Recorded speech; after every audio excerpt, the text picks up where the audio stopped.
Thank you. It's a true honour and a great privilege to be here and share some of the work we've done in melanoma and a story for you. I too would like to acknowledge the traditional custodians of the lands on which we gather today, the Ngunnawal people. So why am I here? I'm just showing you now, there we go, the incidence of invasive melanoma in Australia. The blue curve at the top is for males and the green curve is for females.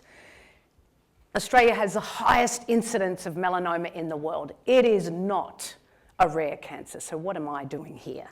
In fact, for males, it's more than 60 per 100,000, and for females, more than 40 per 100,000. And the great work that was done in Australia established the causative link between cutaneous or skin melanoma and UV back in 1957, and that was published in the Medical Journal of Australia, and that's when the link was first made. With migration from Northern Europe since 1788, continuing right up until the 1960s, people with fairer skin are at higher risk. And when people got their gear off in the 40s and 50s with bikinis, we saw this incidence of cutaneous melanoma rise substantially. So back to the question of why I'm here. Why am I talking about Australia's national cancer? Well, the point is, and it's been so well made with Richard and Christine and Sophie, is that what can we learn about other cancers? What can we share and learn so that all cancers, we're striving towards zero deaths from melanoma? I'm going to focus on cutaneous melanoma, the most common form of melanoma. There are two other types. Uveal or ocular melanoma behind the eye, I will not be talking about that. That is a very rare, that's less than 1 in 100,000 incidents. And mucosal melanoma, and that's melanoma that arises from mucosal linings, so the nasopharynx, vaginal, genital areas, gastrointestinal tract. I'm not going to be talking about that either. We're making great strides in cutaneous melanoma to impact, and in fact, we're starting to see some long-term survivals in those other two rare cancers because of the work in cutaneous melanoma. So what I'm going to cover off is where we are now with cutaneous melanoma, what we're focusing on next, the neoadjuvant revolution, and I'll explain that in a bit more detail, and how we can share our knowledge to share these great outcomes we're seeing in cutaneous melanoma, and how we in melanoma can learn from other cancers. So where are we now? At the beginning, I showed you an incidence curve. This is a mortality curve, so death from melanoma. And this is epidemiological, so this is across the population. So to see the death rate drop is pretty amazing. I expect that the death rate to drop to at least 0.3 or less, 3. It's at the moment at 6. In 2014, it's dropped down to about 0.5, 0.4, but it should drop further because we are curing or giving long-term durable control to over 50% of people with cutaneous melanoma that has spread around the body, advanced melanoma. And this is because, before I go on to why that's happening, just to remind people of the stages of cancer in cutaneous skin melanoma. Stage 1 and 2 is just the initial lesion on the skin. Stage 3 is where it spreads to the nearby lymph nodes, for example, from the cheek to the neck. And stage 4, or advanced melanoma, is secondaries around the body. And we're now using drug therapies from stage 2 right up to stage 4. What are these drug therapies? These are available on the PBS. The two main areas are targeted therapy and then checkpoint inhibitor immunotherapy. These patients here on the left, a patient with a hemithorax full of melanoma, a complete response to targeted therapy. And on the right, patient with liver metastases and lymph nodes, complete response. He's now 12 years down the track, doing very well from a melanoma, but now has a rarer cancer, has developed mesothelioma. So these drugs work very differently. The targeted therapies kill the melanoma cancer cell directly, direct cell cancer cell kill. But checkpoint inhibitors don't.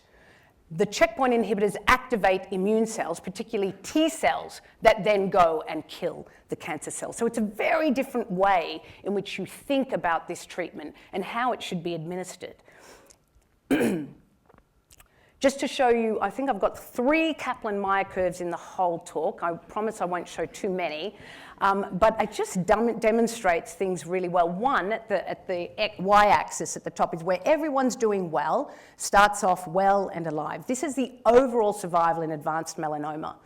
There's a whole slew of the modern drug therapies. At the top, you see our best treatment, our most effective treatment, which is a combination immunotherapy, with a 6.5-year survival of 49%. But hey, we're getting so good at treating melanoma that we actually have to look at not the overall survival, but the melanoma-specific survival in advanced disease. And that's because people are actually dying of other things, heart disease, other issues in their health. And so the true advantage of these drugs is shown with the 6.5-year of 56%.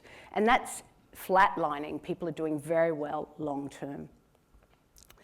These are just a few pictures of patients who've done well, all with advanced melanoma. On the left, Josh and Adam, who, when I met them, were in their early 30s. They're now in their 40s and have families, working full-time, and are free of melanoma. On the right is Bert, and this is just to demonstrate how well tolerated the checkpoint inhibitors can be. He got 2 doses at 101, very symptomatic disease, and he lived to 105. He died of old age, so what that is, some organ failure, but he lived independently in his own home right up until his death. So real impact. But where are we going next?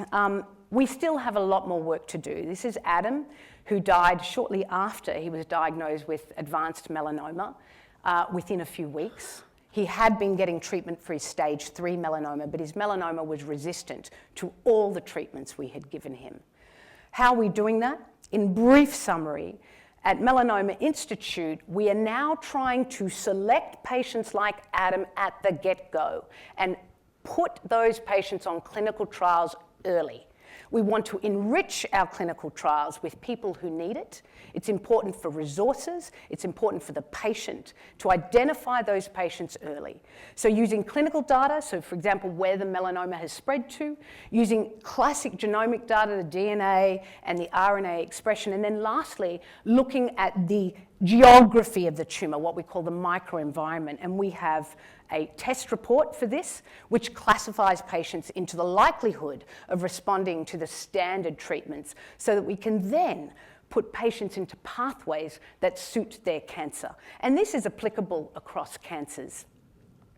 Some of the new immunotherapies we're working with, which are showing great promise from left to right, I won't go through it in detail, but we have clinical trials across all of these agents, from cell therapies to what we call antibody drug conjugates, ADCs. Really depends on the payload there.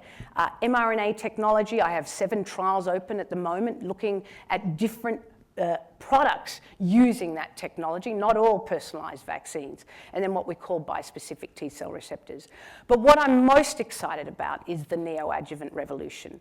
So what is that? With cancer, we have heard the term adjuvant, and what that means is when we resect the tumor completely, so the knife there, resecting that melanoma completely, we then give 12 months of drug therapy to prevent recurrence, to prevent advanced melanoma.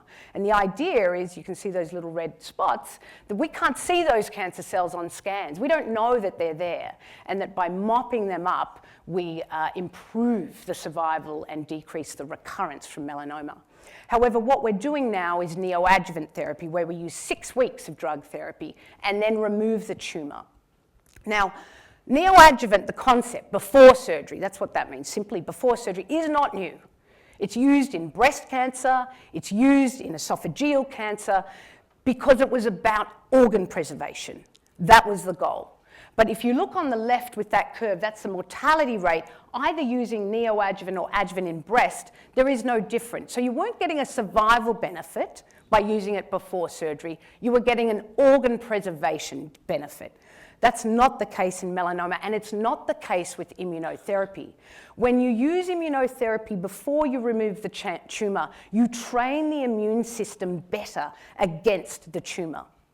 And then we remove the tumor, our surgeons remove the tumor, our pathologists look at it, and we classify how that patient has done, how the immune system has done against the tumour. And this is the important bit, because with that classification where we have complete, near complete, partial, or no response to the drug, having removed the tumour, we can say that if you've had a complete or near complete, you virtually never recur. This is important for patients. What else is great about this platform is that we can collect tissue after drug exposure and learn. Learn, for example, this patient here who has not responded to the neoadjuvant treatment. We can interrogate their blood, their stool, the tissue to understand why they have not responded and what may be best for them next at an early point, 6 weeks in. So this is a really important platform across cancer. These two trials, this is the second lot of Kaplan-Meier curves I'm going to show you, absolutely stunning. On the left, it's a randomized, but it's phase 2. The blue curve is neoadjuvant pembrolizumab. The red is adjuvant. Same drug, same number of doses, simply giving 3 doses before surgery. That's the only difference. Yet you see this massive improvement in what we call the event-free survival. In fact, a hazard ratio of 0.58, so 42% reduction simply by shifting the drug before surgery. And then the second trial, the Nadina trial, showed a hazard ratio of what we call 0.32. That's 68% reduction in the risk of recurrence by giving combination before the surgery. It's pure immunotherapy. It's not mixed with any other drug. And so when you assess the response pathologically, it gives you a very accurate idea of their prognosis. So this is from the Nadina trial, the one on the left, and you can see here that pie chart is just the different pathological responses. But the point is, if you look at the green curve at the top, they are those patients who've had a major pathological response, a good response, and that is 60% of patients who rarely will recur. I won't go through this in the interest of time, except that we're now trying to get predictive scores up front so that we can channel patients into the right treatment at that early juncture. Now, why else is this good? It's good because it's patient-centered. It gives the patient a much more refined prognosis. If they come in and have surgery first, I can only say to them, oh, you've got about a 50% chance that this will come back, and if I give you drug therapy for 12 months, I can reduce that to about 25-30%. But no one actually ever knows whether they're going to be in the group that don't recur or do. But if you have the drug up front, you can find out, and knowledge is power. And even if you don't respond, at least you know. And it gives us a chance to try a different drug therapy or channel patients into clinical trials. Also, we can reduce the scan interval. Normally, we would give patients a scan every 3 months. But if you've had a great response, we can stretch that out. We can tailor the therapy after the surgery, and we can also, patients feel great about knowing what their prognosis is, whether it's good or bad. How we impact in care, all of this research, we try to make it available to clinicians. We have a suite of tools online, for example. These are 6 shown here. We're adding tools every year. We'll be adding a neoadjuvant tool, whether it be diagnosis of your primary melanoma, what your risk of a sentinel node positivity is, and how well you'll do with advanced melanoma responding to immunotherapy. We benchmark. So now you can develop drugs more quickly. So this table here, it's complicated. You don't have to look at the detail. But we've benchmarked all these drugs in terms of pathological response in melanoma. So when we combine drugs, let's say drug A and B, we can compare it back to our benchmarks and make very quick no-go, go decisions about whether a drug should be developed further. And that is good for patients. It means that we're not wasting time and resources on drugs that will not benefit. And we've already done that with an HDAC inhibitor. You can see in blue boxes, they're the standard benchmarks for anti-PD-1. In the red, we combined with an HDAC inhibitor. It did not make an impact at all. So we were able to say very quickly, let's not pursue this HDAC inhibitor. I'm going to skip through the way we organise ourselves at Melanoma Institute. I'm happy to take questions on that, but the important factor is that it's driven by our multidisciplinary team meeting and the questions that arise when we are treating our 2,000 patients per annum at our institute. So lastly, I want to share the story of how using what we know and have learned in one cancer for another is really important. How can we do this better moving forward? And I think this is a theme for rare cancer specifically. So my colleague was diagnosed with glioblastoma in May 2023 with a seizure in Poland. It was the worst kind of glioblastoma. The only good prognostic feature was that it was in the left temporal lobe, but the rest was very poor. It had the worst molecular characteristics you can have for a glioblastoma. And the standard treatment was 6 weeks after surgery. You can never resect a glioblastoma. It branches right through the brain, so you can never get around it. And so after surgery, the standard treatment is radiotherapy combined with chemotherapy for 6 weeks, followed by chemotherapy for 20 weeks. So when he was diagnosed in Poland, me as a medical oncologist, clinical trialist, drug developer, I quickly looked for clinical trials, and there were no suitable clinical trials. And I was really focused on upfront early trials, not trials after progression, when people's performance status drops, when some people won't even make it onto a trial. But upfront, there were none. So I then thought about a plan and was emailing colleagues around the world and my connections to pharma about doing a really extraordinary scientific approach. I had not yet discussed it with Richard. He arrived back in the country, and I outlined an idea that I had. And that was to give neoadjuvant combination. This is not a combination we use standardly. It's not available. But it's the combination that I would use for the worst of the worst melanoma, the ADAMS that I showed you before. And we had done a first-in-humans trial of this combination, so knew the safety very well. And this was given before surgery after a biopsy. But what really emboldened me was not only Richard's embracing of the idea and his desire to consent to it. That's one aspect that's critical. But as a physician doing something outside the box, you need your medical colleagues to support you.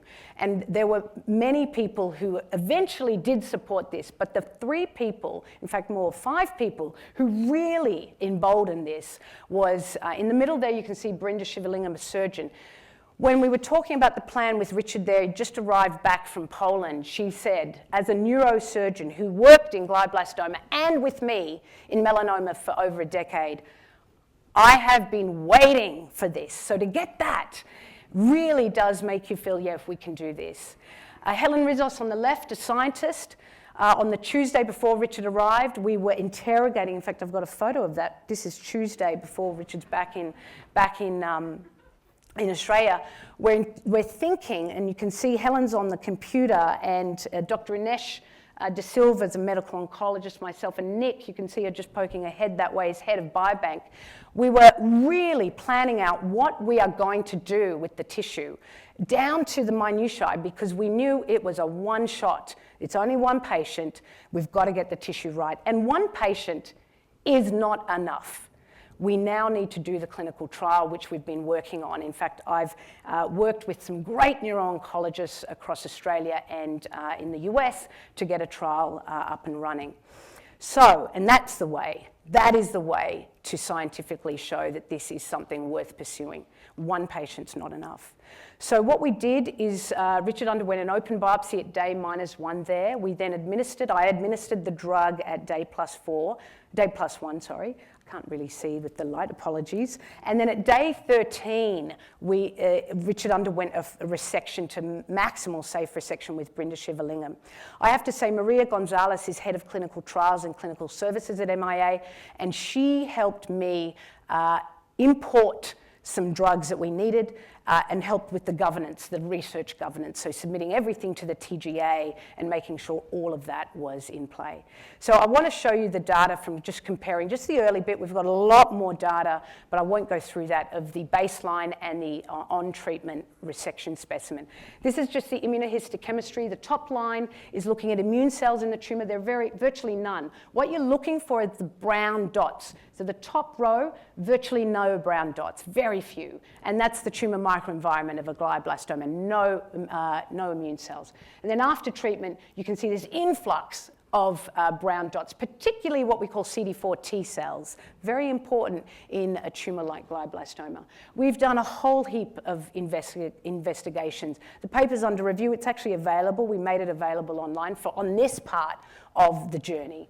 What we saw is a 10-fold increase of T cells into the tumor. And what's more is that these immune cells were bound to drug. Now, whether the drug piggybacked onto the immune cells or entered, the blood-brain barrier is not what we historically thought of it as, but we've known that in melanoma for a long time.